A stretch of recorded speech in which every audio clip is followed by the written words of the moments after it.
Las áreas naturales que hemos visto, por ejemplo, en el sureste, toda la gran gama de amparos, sobre todo de activistas, esta problemática realmente nos está llevando a un conflicto, un conflicto eterno y constante entre el gobierno federal, el activismo, pero también no estamos hablando nada más a nivel nacional. A nivel internacional se ha catalogado como un ecocidio todo lo que está pasando.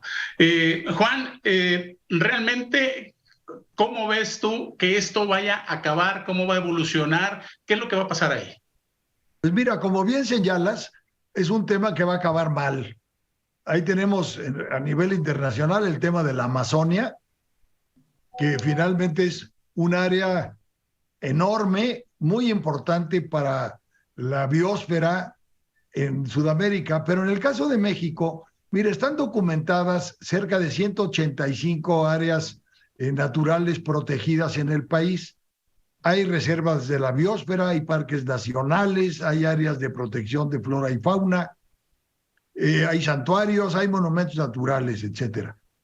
Pero la austeridad republicana en la que estamos sumidos ha evitado que se sigan dando recursos y protección a estas áreas.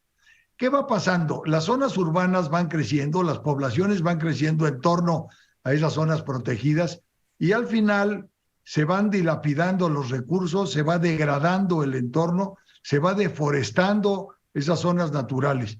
¿Qué decir de la zona de la selva donde se está construyendo el tramo 5 del Tren Maya? Bueno, era una zona natural protegida, es una reserva de la biosfera, es una selva cuyas especies, si tenemos suerte, se recuperarían en un periodo no menor de 80 años. No es un problema de resiembra, es un problema de la fragilidad del suelo donde se han desarrollado las especies. Ahora bien, el martes 7, el presidente en la mañanera firmó un acuerdo para convertir en reserva natural todos los terrenos de Fonatur, lo cual me parece verdaderamente alarmante. ¿Por qué? Porque Fonatur hace 40 años empezó a desarrollar lo que se llaman centros integralmente planeados. Estos centros han tenido enormes virtudes, pueden tener muchos defectos, pero tienen enormes virtudes. El 41% de los ingresos turísticos que se generan en el país proviene precisamente del turismo que va a esos centros integralmente planeados. Hablo de Cancún, Loreto, Los Cabos, Huatulco, etcétera. Ahora, las 15,000 hectáreas a las que se hace referencia no son nada comparado con las 91 millones de hectáreas de la reserva natural protegida del país, pero son mucho en relación a esquemas de desarrollo urbano planificado que permitan crecer racionalmente en estos centros turísticos que ya tienen un enorme peso específico en la economía, en el turismo y en la imagen pública. Incluso el presidente ha llegado a decir que esos centros debían de ser administrados y manejados por las autoridades municipales. Y la pregunta obligada es, ¿y con qué recursos? Es decir, los municipios no tienen capacidad y no nada para más eso. estamos hablando de recursos, sino también estamos hablando de un conocimiento generalizado sobre el tema. A nivel municipal, yo no me imagino cómo podrían ser tan competentes con organismos internacionales y nacionales dedicados a eso. Por ejemplo, estás hablando de las áreas naturales protegidas, pero junto con esto, yo recuerdo muy bien también que en una conferencia, el director del Instituto Nacional de Antropología e Historia, Diego Prieto, hablaba precisamente donde dices tú en el tramo 5 de una cantidad de zonas arqueológicas, pequeñas zonas arqueológicas y microclimas que estaban siendo destruidos, igual en la parte 3. Entonces, en este sentido, sí habría que diferenciar la destrucción arqueológica del impacto medioambiental de las zonas naturales, pero también estamos hablando prácticamente de un mismo concepto, porque estas zonas naturales se comieron todos estos desarrollos arqueológicos. Sí, Mónica. Bueno, yo tengo aquí dos observaciones. La primera es que declarar zonas protegidas ya bienes de la federación ya es como un oxímoron, ¿no? Es llueve sobre mojado, porque en realidad pues ya están protegidas, ya la legislación las protege. Entonces, a ver, señor, o sea, el concepto o reformula el concepto o está haciendo una cuestión administrativa que no tiene ningún sentido desde la teoría y mucho menos desde la práctica. Mi segunda observación.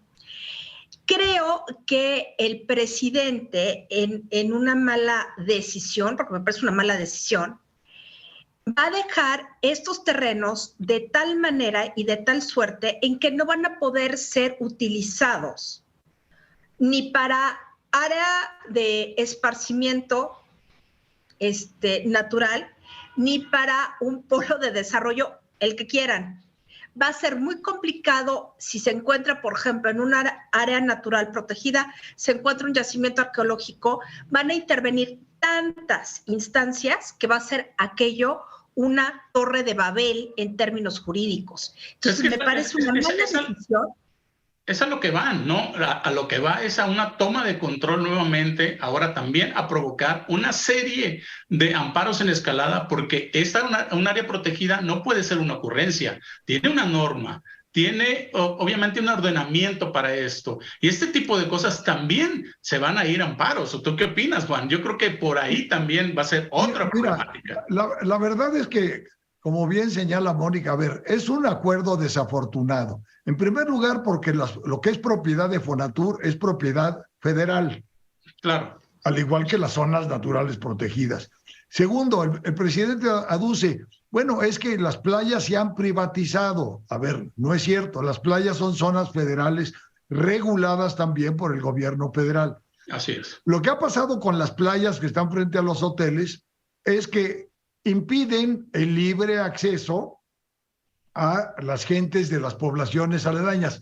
Es cierto, eso se tendría que modificar, pero también es cierto que los hoteleros se hacen cargo del mantenimiento, la conservación y la preservación del bien.